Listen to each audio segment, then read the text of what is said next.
Hello guys, welcome और welcome back to B educate.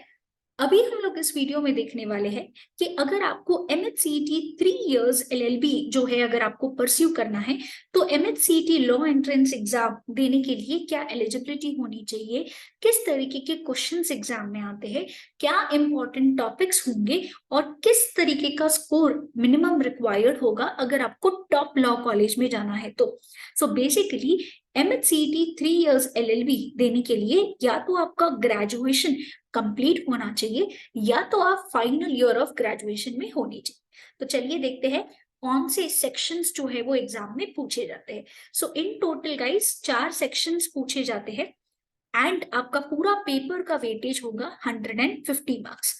First section होता है legal aptitude और लीगल रीजनिंग का, जहां से 30 क्वेश्चंस पूछे जाएंगे। सेकेंड सेक्शन होता है जीके विथ करंट अफेयर्स, जहां से 40 क्वेश्चंस पूछे जाएंगे। थर्ड सेक्शन होता है लॉजिकल एंड एनालिटिकल रीजनिंग का, जहां से 30 क्वेश्चंस पूछे जाएंगे। एंड फोर्थ जो है इंग्लिश होता है, जहां से 50 क्वेश्चंस पूछे जाएंगे। सो ये बहुत इंपॉर्टेंट हो जाता है because almost 1/3 of the paper English हो जाता है। तो क्या इसका मतलब ये है कि अगर हमारा इंग्लिश स्ट्रांग है तो हम अच्छे टॉप लॉ कॉलेज में जा पाएंगे, या फिर अगर हमारा इंग्लिश वीक है तो हमारा स्कोर 120 प्लस या 125 प्लस नहीं हो पाएगा? नहीं, ऐसा नहीं है, बिकॉज ये चारों सेक्शंस मिला के जो आपका पेपर का वेटेज है वो होता है 150।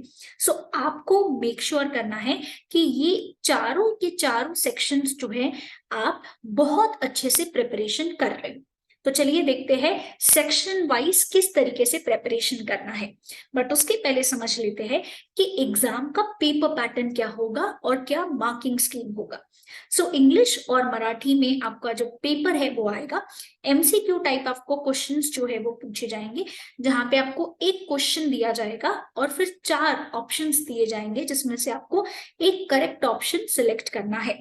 टोटल क्वेश्चन आपको 150 होंगे, हर एक क्वेश्चन जो है वो होगा 1 मार्क ईच, इसीलिए आपका टोटल क्वेश्चन पेपर जो है उसका टोटल वेटेज हो जाएगा 150 मार्क्स। अब जो सबसे दिक्कत वाली बात आती है वो ये है कि आपका पेपर जो है 150 मार्क्स का है, बट आपको टाइम दिया जा रहा है सिर्फ 120 मिनट्स, मतलब कि सिर्फ 2 घंटे आपको मिलने वाले हैं 150 मार्क्स का पेपर सॉल्व करने के लिए। सो प्रैक्टिकली आपके पास 1 मिनट से भी कम का समय है एक क्वेश्चन को सॉल्व करने के लिए। तो फिर किस तरीके से हम मेक श्योर कर सकते हैं कि हमारा पेपर कंप्लीट हो रहा है? क्योंकि यहाँ पे नेगेटिव मार्किंग नहीं है, ये बहुत अच्छी बात है। पॉजिटिव पार्ट ये है कि नेगेटिव मार्किंग नहीं है, मतलब कि गलत आंसर लिखने पे, मार्क करने पे आपके मार्क्स डिडक्ट नहीं होंगे।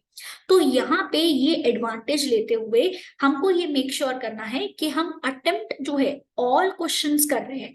अटेम्प्ट ऑल क्वेश्चंस, क्योंकि नेगेटिव मार्किंग नहीं है तो कोई टेंशन की बात नहीं। बट इसके लिए हमारे पास टाइम मैनेजमेंट की टेक्निक जो है वो होनी चाहिए। अगर हमारा टाइम मैनेजमेंट प्रॉपर नहीं हुआ तो हम पेपर टाइम पे कंप्लीट नहीं कर पाएंगे। तो उसी के लिए स्ट्रैटेजी आगे जाके डिस्कस करते हैं।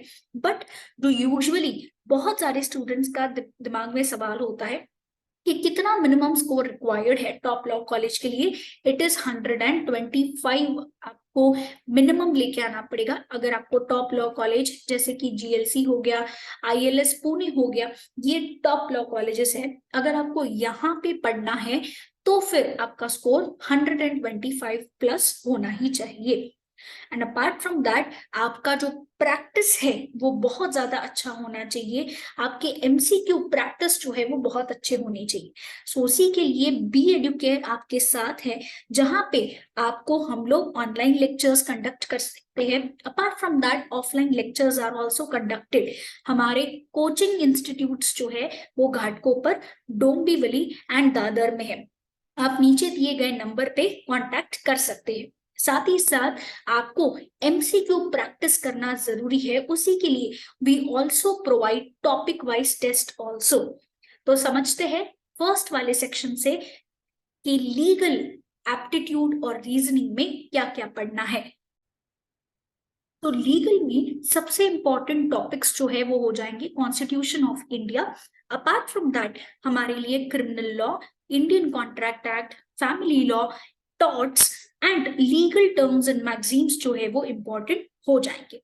तो यहाँ पे अगर आपकी प्रैक्टिस बहुत अच्छी है तो ही आप ये सारे टॉपिक्स को बिना नर्वस हुए, बिना टेंस हुए जो है आप लोग सॉल्व कर पाएंगे।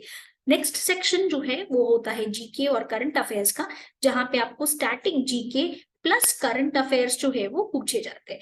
ठीक है, तो पहले हम लोग स्टैटिक जीके के बारे में देखेंगे, जहां पे आपको हिस्ट्री, स्पेसिफिकली हिस्ट्री में आपको ancient, medieval and modern history जो है वो कवर करना होता है। सो ये काफी वास्ट कंसेप्ट हो जाता है। हिस्ट्री में से काफी बार बहुत सारे क्वेश्चंस जो है वो पूछे जाते हैं। सो ये फ्रीक्वेंटली आस्क्ड टॉपिक्स है according to the MHCET official syllabus जो है, हम लोग उसके बारे में बात कर रहे हैं। तो ज्योग्राफी, इकोनॉमिक्स, जनरल साइंस और बिजनेस। जनरल साइंस में से रेयरली 1 या 2 क्वेश्चन आते हैं, बट यस हमारे यहाँ पे हम बोल सकते हैं कि आपका बेसिक 10 स्टैंडर्ड का जो है आपको जनरल साइंस पूछा जाता है। नेक्स्ट करंट अफेयर्स में आपको national, international, sports, defence, awards categories, legal news, government schemes and अलग अलग प्रोग्राम्स जो स्टेट्स के द्वारा लॉन्च किए जाते हैं उसके बारे में पता होना चाहिए। साथ ही साथ एक और कैटेगरी होती है, that is books and authors की कैटेगरी जो है वो इंपॉर्टेंट हो जाएगी। अब यहाँ पे अगर हम देखें तो करंट अफेयर्स का पीरियड जो है, period of the current affairs आपके लिए होने वाला है 1 ईयर का। इसलिए यहाँ पे ये वास्ट कंसेप्ट बन जाता है जिसमें बहुत अलग अलग कैटेगरीज जो है वो कवर करी जाती है। सो फॉर दैट आपको डेली बेसिस पे जो है करंट अफेयर्स का रिविजन करना बहुत ज्यादा जरूरी हो जाएगा। प्लस आपका एमसीक्यू का प्रैक्टिस भी बहुत ज्यादा अच्छा होना चाहिए। एंड फॉर दैट आपको डेली बेसिस पे बी एडुकेयर के चैनल पे जो डेली करंट अफेयर्स आते हैं उसको भी देखना है। नेक्स्ट सेक्शन हो जाता है लॉजिकल रीजनिंग का, जहां से आपको alphabet test, analogy, number and letter series, missing numbers, blood relations, coding, decoding, direction sense, seating arrangement हो गया, पजल्स हो गए, clocks and calendars, syllogism, coded inequalities, coded equation and Venn diagram. ये इसमें से 1 या 2 क्वेश्चन ही पूछे जाते हैं। मेजोरिटी ऑफ द क्वेश्चंस जो है ऊपर दिए गए टॉपिक्स में से पूछे जाते हैं। इन द लास्ट सेक्शन जो आपके लिए बहुत ज्यादा इंपॉर्टेंट हो जाएगा, 50 मार्क्स का सेक्शन है, वो है इंग्लिश। उसमें से इस तरीके के क्वेश्चंस पूछे जाते हैं, manias and phobias, one word substitution, idioms and phrases हो गया, synonyms and antonyms, sentence improvement and matching, filling in the blanks कैसे करना है, स्पॉट करना होगा एरर को, पैराजम्बल्ड भी आपको दिए जाएंगे, ऑर्डर आपको करना है वर्ड्स का, सेंटेंस फॉर्मेशन होगा एंड आरसीस। सो अगर आप देखें तो यहाँ पे ये वास्ट कंसेप्ट हो जाता है और 1/3 ऑफ द पेपर जो है आपका इंग्लिश का ही है। सो फॉर दैट अगर बाई चांस आपका इंग्लिश के ऊपर कमांड अच्छा नहीं है, then also it is not an issue. आपको सिर्फ प्रैक्टिस की जरूरत है। जो एग्जाम ओरिएंटेड टॉपिक्स है वो बी एडुकेयर आपको प्रोवाइड करेगा along with MCQ practice plus concepts आपके जो बेस है वो क्लियर करवाने के लिए। सो फॉर दैट यहाँ पे अगर आपका ये पार्ट क्लियर हो गया तो आपको कोई भी टेंशन लेने की बात नहीं होगी। ठीक है, एंड अब आ जाते हैं प्रिपरेशन प्लान के ऊपर। तो सबसे पहले आपको एक टाइम टेबल बनाना है जहां पे आपको सफिशिएंट टाइम जो है वो देना पड़ेगा। रिमेंबर गाइस, हर एक सेक्शन आपके लिए इंपॉर्टेंट है। आप कोई एक सेक्शन बहुत अच्छे से करके जाओगे, बट अगर आपके दूसरे सेक्शन अच्छे से प्रिपेयर नहीं हुए हैं तो आप टॉप स्कोर नहीं ले पाओगे। तो उसी के लिए आपको ये पढ़ाई करने के लिए स्टडी मटेरियल बहुत ज्यादा अच्छा आपके पास होना चाहिए। बिकॉज ले लीजिए हिस्ट्री हो गया, ज्योग्राफी हो गया, कॉन्ट्रैक्ट लॉ हो गया, कोई भी टॉपिक हो गया, बहुत वास्ट कंसेप्ट्स होते हैं। बट एग्जाम रिलेटेड कौन सी बुक्स इंपॉर्टेंट है, कौन से टॉपिक्स इंपॉर्टेंट है, वो गैदर करना बहुत ज्यादा इंपॉर्टेंट हो जाता है। सो बी एडुकेयर आपको books and e books facilities दोनों जो है वो प्रोवाइड करता है। इसके डिटेल्स के लिए आप हमारे ऐप को जो है वो डाउनलोड कर सकते हैं।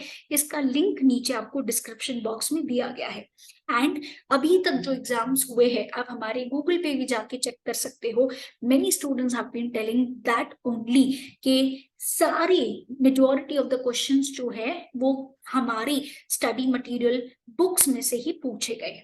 साथ ही साथ रिवीजन आपको रेगुलर बेसिस पे करना है, मतलब कि आप रेगुलर बेसिस पे टेस्ट आपको देना है, और ये पॉसिबल होगा जब आप एमसीक्यू प्रैक्टिस कर रहे हो तब। अगर आपका कंसेप्ट क्लियर है बट अगर आपको एमसीक्यू फॉर्मेट में आंसर नहीं आ रहा है तो दिक्कत हो जाएगी, बिकॉज आपका एग्जाम जो है वो एमसीक्यू फॉर्मेट में ही होने वाला है। इसीलिए रिविजन बहुत इंपॉर्टेंट है, एंड लास्ट में एग्जाम के टाइम पे मॉक टेस्ट को सॉल्व करना, ताकि आपको समझ सके कि आपके कौन से स्ट्रॉन्ग एरियाज है और कौन से वीक एरियाज है।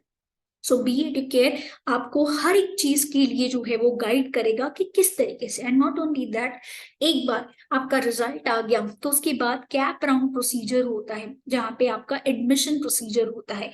So we are going to be there with you guys there also. साथ ही साथ मराठी में भी कोचिंग अवेलेबल है। You can contact on this number 8383818888 for more such information. MHCET 3 years 2024 का बैच गाइस जल्द ही स्टार्ट हो रहा है, तो फटाफट से इस नंबर पे कांटेक्ट करें ताकि आप इमीडिएटली उस बैच को ज्वाइन करें और अपनी लॉ एंट्रेंस एग्जाम की प्रिपरेशन की शुरुआत जल्द से जल्द कर पाए। सो बी एडुकेयर एक एंट्रेंस एग्जाम स्पेशलिस्ट है। हमारे क्लासरूम कोचिंग जो है वो डोंबिवली घाटकोपर एंड दादर में अवेलेबल है। आप इन नंबर्स में से कहीं पे भी हमको कांटेक्ट कर सकते हैं। साथ ही साथ हम आपको ऑनलाइन कोचिंग भी देते हैं जहां पे लाइव क्लास लिया जाएगा। उसकी डिटेल्स के लिए आप इस नंबर पे कांटेक्ट कर सकते हैं। So that's it guys. अगर कोई डाउट आ रहा है एग्जाम रिलेटेड तो नीचे कमेंट बॉक्स में मेंशन करिए।